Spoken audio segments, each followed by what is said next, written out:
ओम शांति। क्या श्री कृष्ण भगवान थे? क्या श्री कृष्ण भगवान थे? कृष्ण का जन्म रहस्य जो आज तक छुपा रहा।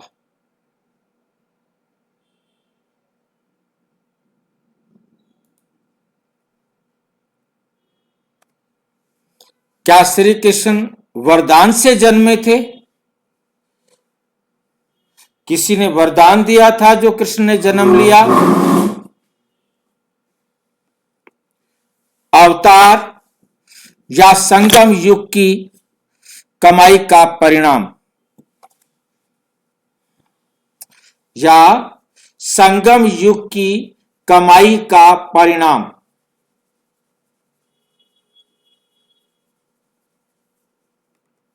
देवताओं ने भेजा या आत्मा ने पुरुषार्थ से पाया?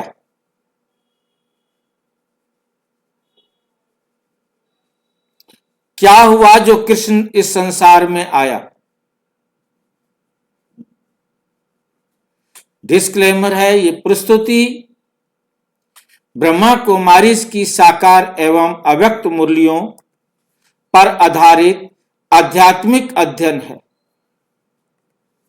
इसका उद्देश्य किसी धर्म, देवी देवता या श्रद्धा का विरोध करना नहीं है। हम यहां अवतारवाद और कर्म सिद्धांत को ज्ञान की दृष्टि से समझने का प्रयास कर रहे हैं। दर्शकगण इसे खुले मन से सुने, मनन करें और स्वयं निर्णय लें।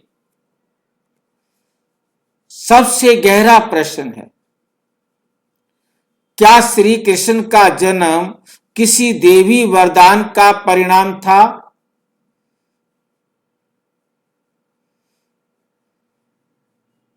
श्री कृष्ण का जन्म कोई देवताओं ने ऐसा कोई वरदान दिया हुआ था जिसके आधार पर जन्म हुआ था? आज हम इस प्रश्न को उठाने जा रहे हैं जो सदियों से लोगों के मन में है। क्या देवताओं ने उन्हें पृथ्वी पर भेजा?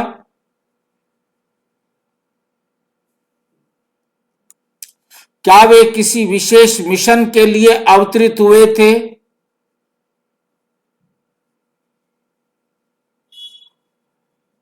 उनका इस संसार में आने का लक्ष्य क्या था? क्या उनका जन्म अवतार की तरह हुआ?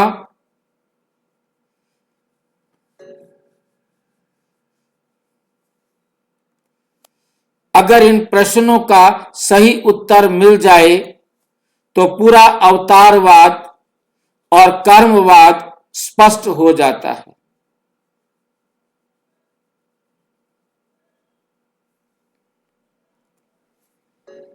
सबसे पहला टॉपिक है हमारा आज का, हम चर्चा करेंगे, क्या श्री कृष्ण देवी वरदान से जन्मे? क्या श्री कृष्ण देवी वरदान से जन्मे? कोई देवी देवताओं ने वरदान दिया हो जिसके आधार पर श्री कृष्ण ने जन्म लिया हो? क्या कहेंगे?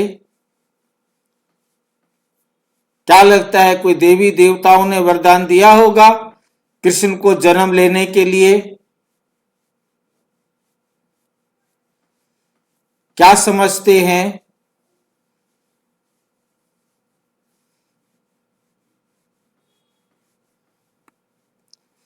लोक मान्यता क्या कहती है? लोगों के अंदर क्या मान्यताएं हैं उनको हम एक एक को चेक करेंगे। देवताओं ने प्रार्थना की तभी आए। धरती पर पाप बढ़ गया इसलिए कृष्ण ने जन्म लिया। भगवान ने वरदान दिया इसलिए और कृष्ण का जन्म हुआ, और कृष्ण का जन्म हुआ।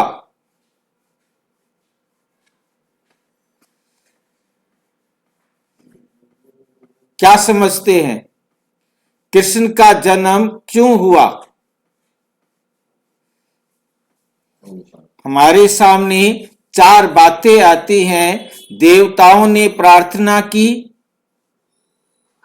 नंबर 2, धरती पर पाप बढ़ गया था इसलिए कृष्ण ने जन्म लिया। नंबर 3, भगवान ने वरदान दिया। नंबर 4, और कृष्ण का जन्म हुआ। लेकिन अब गहराई से सोचे, अब एक एक बात को गहराई से सोचें। अगर कृष्ण वरदान से जन्मे, किसी ने वरदान दिया और कृष्ण का जन्म हुआ, तो क्या बाकी आत्माएं भी वरदान से जन्म लेती हैं? दुनिया में जितनी आत्माएं हैं, क्या उनका जन्म वरदान से होता है या कृष्ण का जन्म वरदान से हुआ? सभी आत्माओं का जन्म किस आधार पर होता है, कौन बता सकता है? आप अपने बारे में बताओ, आपने जन्म क्यों लिया इस संसार में? जी, उसके कर्म के आधार पे जन्म होता है। हर आत्मा अपने कार्मिक अकाउंट के हिसाब से जन्म लेती है। तो पहला जन्म किस आधार पर लेती है? कौन सा कार्मिक अकाउंट होता है उसके पास जिसके आधार से वो जन्म लेती है?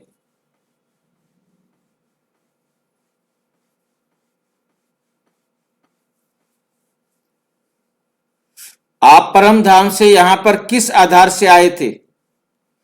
आपका अवतरण हुआ था क्या? बाह्य शरीर के आधार से। हम भी अपनी मेरिट के हिसाब से आए थे। हम आत्माएं अपनी मेरिट के हिसाब से परम धाम से यहां आती हैं।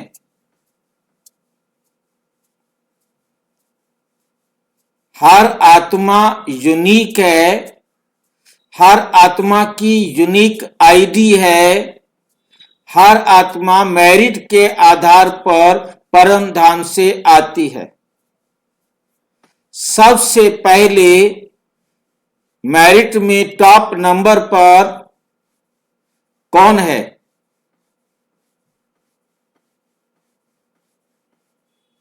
शिव ब्रह्मा बाबा। श्री कृष्ण की आत्मा सबसे पहले वे 100% प्योर बनती है, 16 कला संपूर्ण बनती है। सर्व 33 करोड़ देवी देवताओं में टॉप की पवित्रता में आत्मा है। वो सबसे पहले इस पृथ्वी पर पार्ट बजाने के लिए आती है। सबसे पहले वह इस पृथ्वी पर पार्ट बजाने के लिए आती है। तो पता है मतलब तो एक होता है ब्रह्मा, हम वही ब्रह्मा बाबा को पहले नंबर पे कह देते हैं, वैसे वास्तव में तो कृष्ण नहीं है। ब्रह्मा बाबा तो तमो प्रधान है। जब वो ब्रह्मा है तब वो तमो प्रधान है। जब वो ब्रह्मा संपूर्ण बनता है, जिस सेकंड संपूर्ण बनता है, जिस सेकंड ब्रह्मा सो विष्णु व श्री कृष्ण बनता है, उसका जन्म कृष्ण के रूप में होता है। हमारे कहते तो है पर हमारा भाव यही होता है कृष्ण वाला।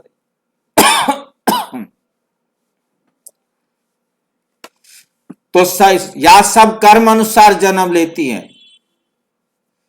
सब आत्माएं अपने कर्म अनुसार जन्म लेती हैं,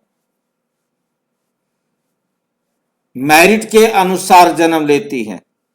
कर्म अनुसार मेरिट बनती है। कर्म अनुसार मेरिट बनती है। मेरिट बनती है संगम पर। हाँ। संगम पर मेरिट बनी तो हमारा सबके साथ कार्मिक अकाउंट बराबर हो गया। अब कौन सा कर्म है? जिसके आधार पर हमको आना है। तो परम धाम से आने का आधार केवल और केवल एक है, मेरिट। बाबा ने 13 जनवरी 1969 को बताया मुरली में, कृष्ण भगवान नहीं है, वे सतयुग का पहला राजकुमार है। कृष्ण भगवान नहीं है, वे सतयुग का पहला राजकुमार है। वो पहला राजकुमार सतयुग का बना, क्यों बना?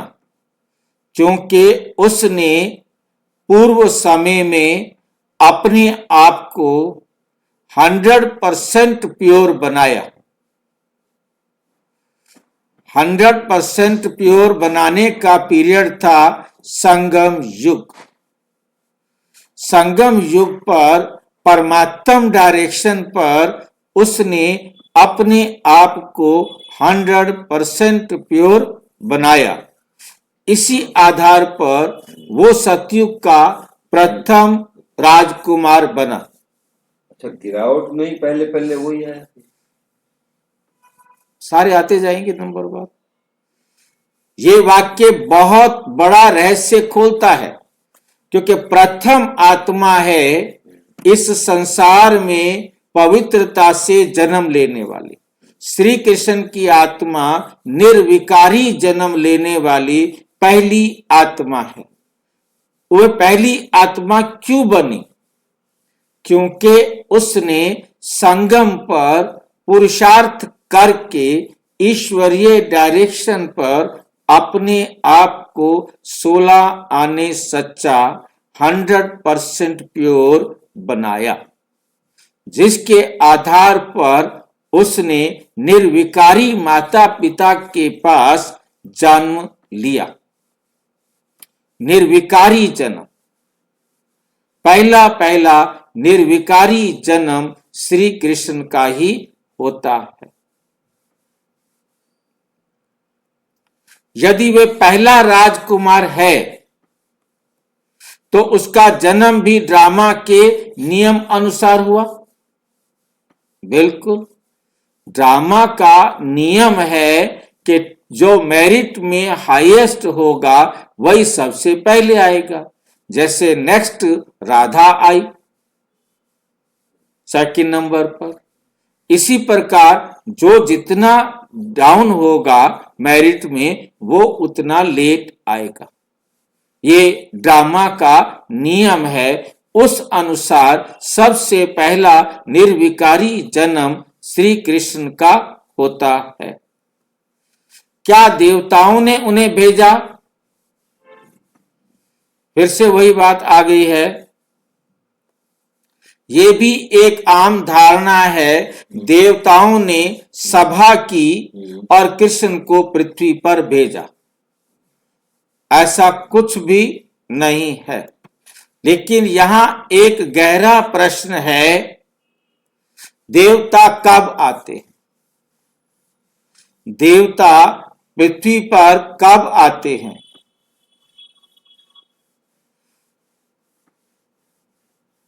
देवताओं के पैर सतयुग में आएंगे। मतलब कलयुग द्वापर त्रेता में, कलयुग द्वापर में तो पढ़ ही नहीं सकते ना, तो उनके कहाँ आएंगे? सतयुग में। और देवता बनते कब हैं?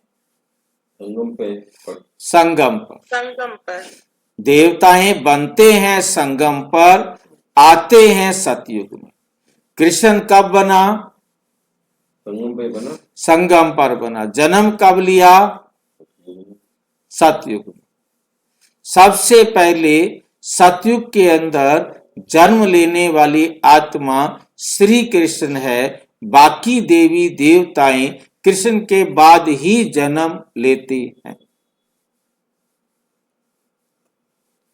मुरली है 5 मार्च 1968। ये पढ़ाई तुम्हें देवता बनाती है। ये पढ़ाई तुम्हें देवता बनाती है।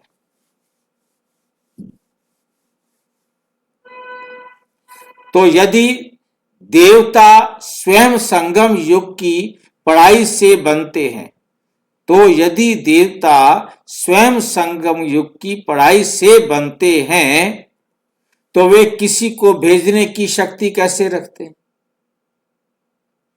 कोई भी देवी देवता किसी को भेजता नहीं है। हर आत्मा स्वयं अपने पाठ के अनुसार ड्रामा में ड्रामा के नियम अनुसार मेरिट के हिसाब से आती है। जो देवता जितना ज्यादा पवित्र है उतना पहले आएगा। जो देवी देवता बनने वाली आत्मा कम पवित्र है वो उतना देर से आएगी।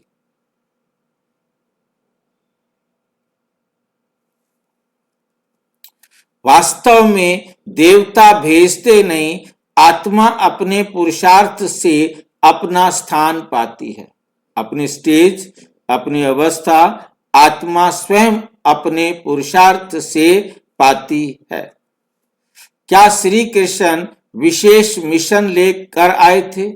कोई मिशन लेके आया था कि मैं ये जाके करूंगा? जैसे दुनिया वाले कहते हैं कृष्ण का जन्म कंस के वध के लिए हुआ है, असुरों के नाश के लिए हुआ है। वो धर्म की रक्षा के लिए आए हैं, अधर्म का नाश करने आए हैं, गीता सुनाने आए हैं। लेकिन अज्ञान की दृष्टि से देखें, गीता का ज्ञान देने वाला एक शिव है, कृष्ण नहीं। गीता का ज्ञान देने वाला एक ही शिव है, कृष्ण नहीं। तो फिर कृष्ण मिशन लेकर नहीं आए? इसका मतलब कृष्ण जो है कोई मिशन लेकर के यहां पर नहीं आया। इसमें तो कोई मिशन था ही नहीं, वो तो अपने कर्मों के द्वार के नंबर 1 पे आ गए। एम तो उनका कुछ नहीं था। एम तो वे तो स्वर्ग के पहले राजकुमार है। हाँ, अपने आप को 100% प्योर बनाना उसका लक्ष्य था। विष्णु चतुर्भुज संगम युग पर बनना उनका लक्ष्य था। जैसे ही विष्णु चतुर्भुज बने और कृष्ण के रूप में जन्म लिया। वे तो स्वर्ग के पहले राजकुमार हैं। उनका कार्य क्या है? राज्य करना, सुख देना, मर्यादा स्थापित करना। वे उद्धारक नहीं, वो किसी का उद्धार करने वाले नहीं। उद्धारक तो एक ही निराकार शिव है। उद्धार करने वाला, सारे संसार का उद्धार करने वाला तो एक ही निराकार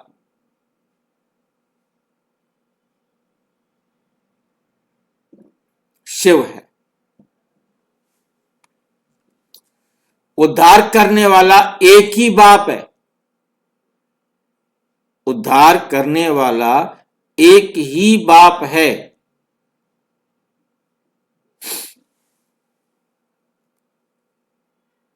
क्या उनका जन्म अवतार की तरह हुआ?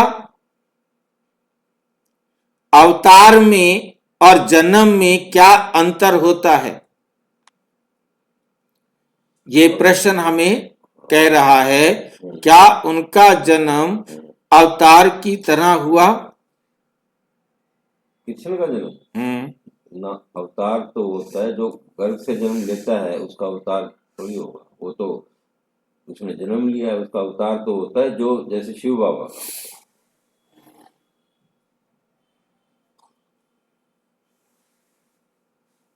क्या अंतर है जन्म में और अवतार में?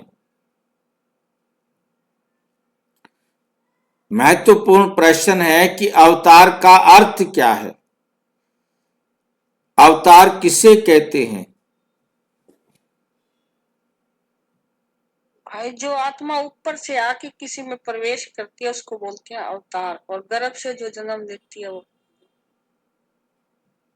जन्म रहते हैं।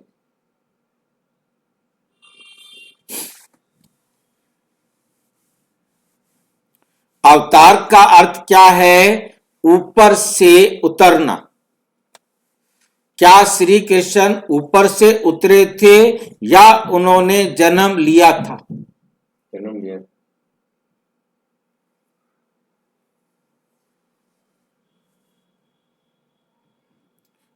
क्या उन्होंने जन्म लिया था या ऊपर से उतरे थे? जन्म लिया था। उनका जन्म माता देवकी के गर्भ से हुआ। वे शिशु थे, उन्होंने शिक्षा पाई, बड़े हुए। क्या भगवान जन्म लेता है?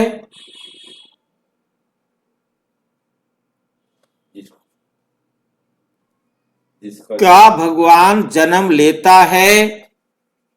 परमात्मा का अवतरण होता है। नहीं लेते। क्यों? क्या सबूत है आपके पास के नहीं लेते? भाई जी जो जन्म लेता है उसको भगवान कहते ही नहीं है, विकार से जन्म होता है भाई जी। क्योंकि भगवान को कहा जाता है अजन्मा। परमात्मा को कहा जाता है अजन्मा, अयोनि, अभोक्ता। जो शरीर लेगा वो तो शरीर को भोगेगा। परमात्मा शरीर नहीं लेता क्योंकि वो अभोक्ता है।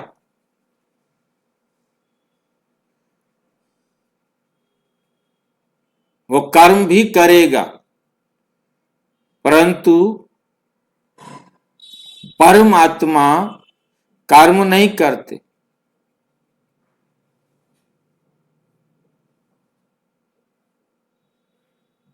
ये अकर्ता हो गए। अकर्ता नहीं कह सकते। उसको कर्ता तो है। हाँ, करता है वो एक तो अलग बात कर्म है। नहीं करते। हाँ, बाकी दुनिया में शरीर के द्वारा स्थूल कर्म आसुरी दुनिया में नहीं करते। करते हैं मगर शरीर के द्वारा नहीं करते, करवाते हैं।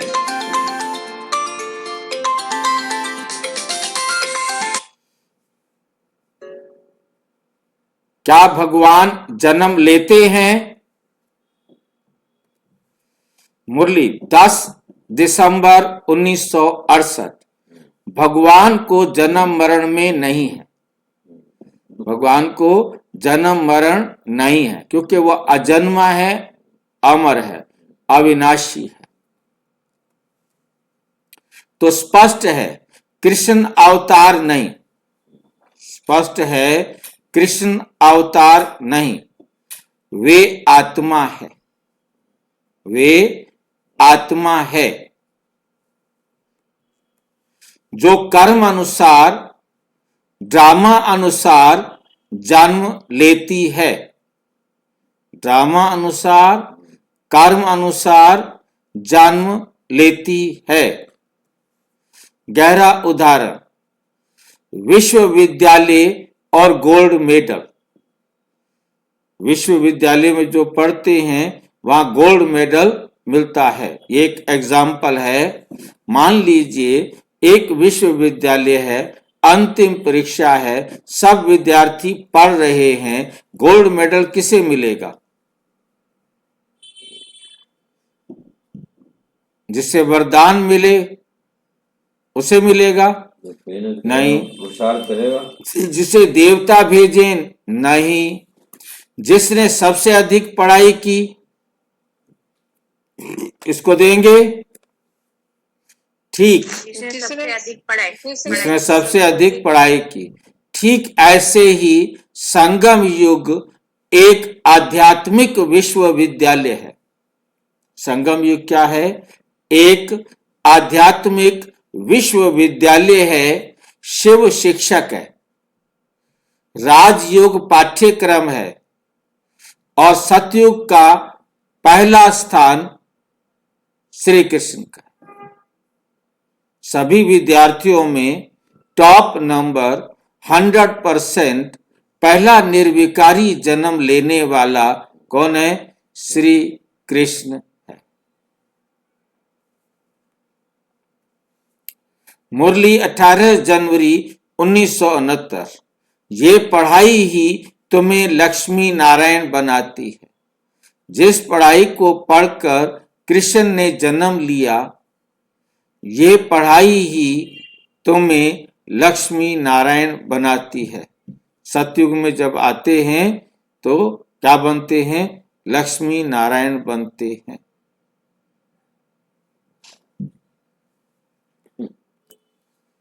तो असली रहस्य क्या हुआ?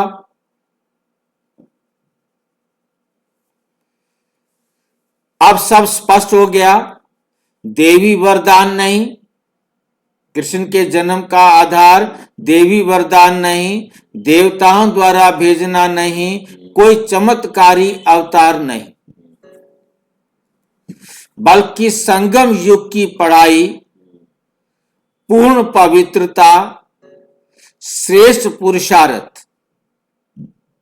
पुरुषार्थ किया, तभी तो ईश्वर की पहचान और राजयोग की साधना, ये सब संगम युग पर करने पर क्या हुआ? श्री कृष्ण के रूप में जन्म हुआ। 84 जन्मों का रहस्य, 84 जन्मों का रहस्य। मुरली है 6 अक्टूबर 1969। जो पहले जन्म में कृष्ण बनता है वही 84 जन्म पूरे लेता है। जो पहले जन्म में क्या बनता है? कृष्ण बनता है, वही पूरे 84 जन्म लेता है।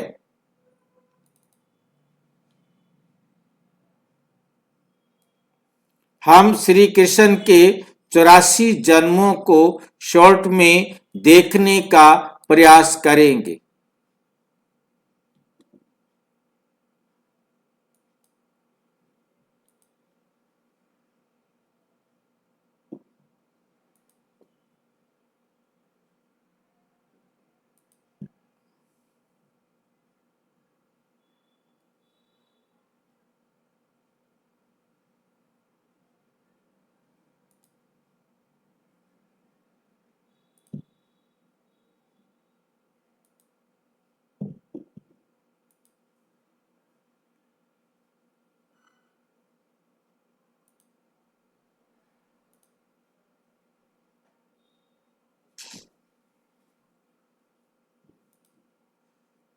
तो हम देख रहे हैं ये वैकुंठ सतयुग, उसमें सबसे पहले श्री कृष्ण आया है और श्री कृष्ण सतयुग में 8 जन्म लेते हैं और उसके बाद त्रेता में 12 जन्म लेते हैं, द्वापुर में 21 जन्म लेते हैं। तो कितने हो गए? 8, 12, 20 और 21 द्वापुर के 41 और 42 जन्म कलयुग में। ये सीढ़ियां बनी हुई है, ये बताता है कि 42 जन्म कृष्ण की आत्मा कलयुग में लेती है। तो ये कितने हो गए? 83 जन्म हो गए। ठीक है। इसके बाद 84वां जन्म, या हम कहेंगे पहला जन्म, ये संगम युग पर होता है, जब स्वयं परम पिता परम आत्मा सारे संसार की आत्माओं को परम धाम से आकर पढ़ाते हैं। लास्ट जन्म में कृष्ण की आत्मा ये ब्रह्मा के रूप में आती है और कृष्ण शिव बाबा के द्वारा पूरी पढ़ाई पढ़ के 100% प्योर बन के ये परम धाम जाती है और फिर श्री कृष्ण के रूप में परम धाम से सबसे पहले अवतरित होती है और फिर यही आत्माएं बड़ी होने पर लक्ष्मी नारायण बनती हैं। राधा का नाम लक्ष्मी रखा जाता है, कृष्ण का नाम नारायण रखा जाता है। इसलिए आज तक आपने देखा होगा राधा कृष्ण के बचपन के फोटो मिलेंगे, युवा अवस्था के फोटो मिलेंगे, परंतु प्रौढ़ अवस्था का फोटो नहीं मिलेगा। राधा और कृष्ण की शादी कभी भी दिखाई नहीं गई है। राधा और कृष्ण की कभी शादी नहीं दिखाई गई। वास्तव में जब राधा और कृष्ण सतयुग में आते हैं तो वहां हर नर को नारायण और हर नारी को लक्ष्मी कहा जाता है। हर नर को नारायण और हर नारी को लक्ष्मी कहा जाता है और राधा और कृष्ण की शादी लक्ष्मी नारायण के नाम से होती है, या ये कहें विवाह के समय इनका नाम परिवर्तन होता है।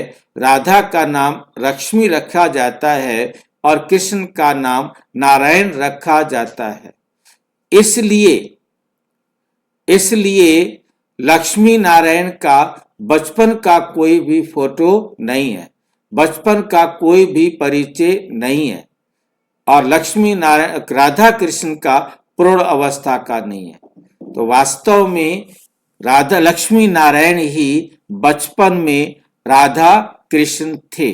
जब उनका विवाह हुआ तो उनका नाम परिवर्तन हुआ और वो पहले पहले राजा बने, और इससे पहले वो राजकुमार थे।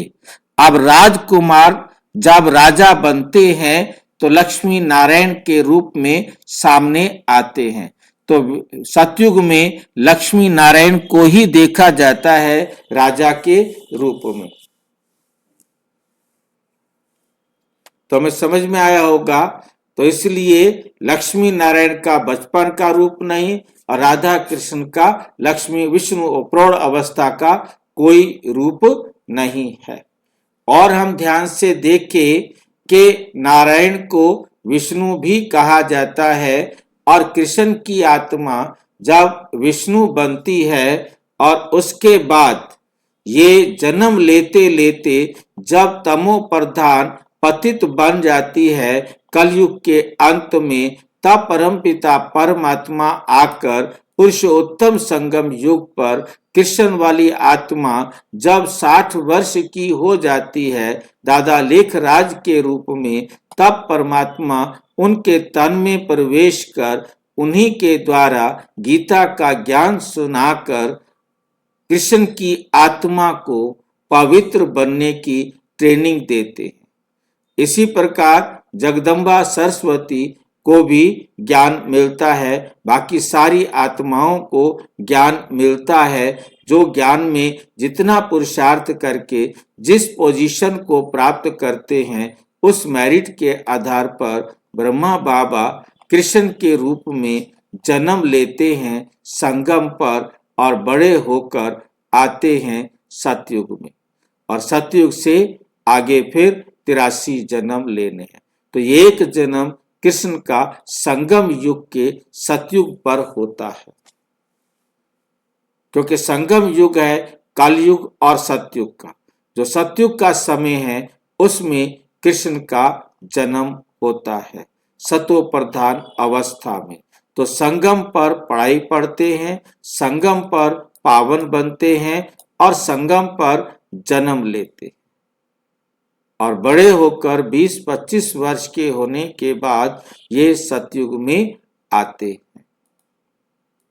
तो हमें 84 जन्मों का हिसाब मिला, क्योंकि कृष्ण की आत्मा ही सबसे पहले पवित्र बनती है और श्री कृष्ण की आत्मा ही सबसे पहले सत्य ज्ञान लेकर अपने जीवन को 100% प्योर बनाती है और धारणा युक्त बनती है। इसका अर्थ है वही आत्मा जो पहले जन्म में कृष्ण, बाद में नारायण और फिर त्रेता में राम और फिर पुजारी और अंत में संगम युग का विद्यार्थी।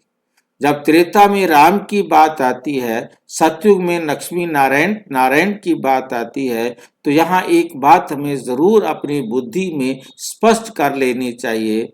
जैसे आज स्त्री पुरुष कहा जाता है, अंग्रेजी में मेल फीमेल कहा जाता है, इसी प्रकार से सतयुग में हर नारी को लक्ष्मी कहा जाता है, हर नर को नारायण कहा जाता है।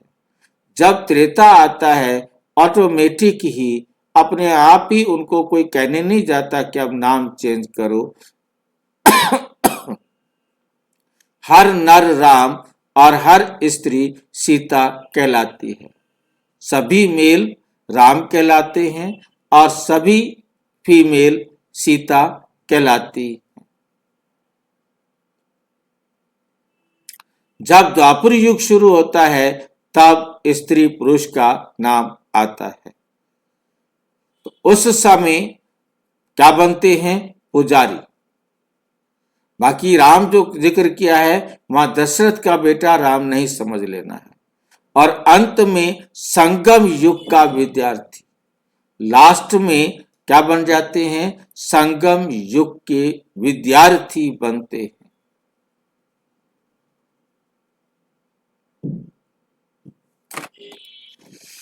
ड्रामा कितना सटीक है, ड्रामा कितना एक्यूरेट है, उसमें किसी भी प्रकार की कोई गलती हो नहीं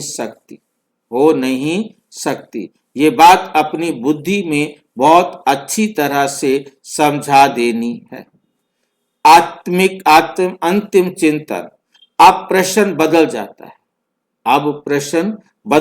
है। क्या प्रश्न हो जाता है? क्या हम किसी वरदान की प्रतीक्षा करें या पुरुषार्थ करें? क्या करें? पुरुषार्थ करें, क्योंकि पुरुषार्थ से ही कृष्ण के बनने का रहस्य वरदान में नहीं, अवतार में नहीं, देवताओं की सभा में नहीं, बल्कि संगम युग की पढ़ाई में है। समापन संदेश। कृष्ण कोई चमत्कार नहीं, वे ड्रामा के नियम अनुसार सर्वोच्च परिणाम है। सब में टॉप में पढ़ने के कारण उसको ये परिणाम मिला है कि वे सबसे पहला जो है ना जन्म ले निर्विकारी माता पिता के पास। अब निर्णय हमारा है, हम भी पढ़ाई करेंगे या केवल कहानियां सुनते रहेंगे? क्या करेंगे भाई? कथाएं सुनते रहेंगे या पढ़ाई करेंगे? पढ़ाई करेंगे भाई जी। पक्का?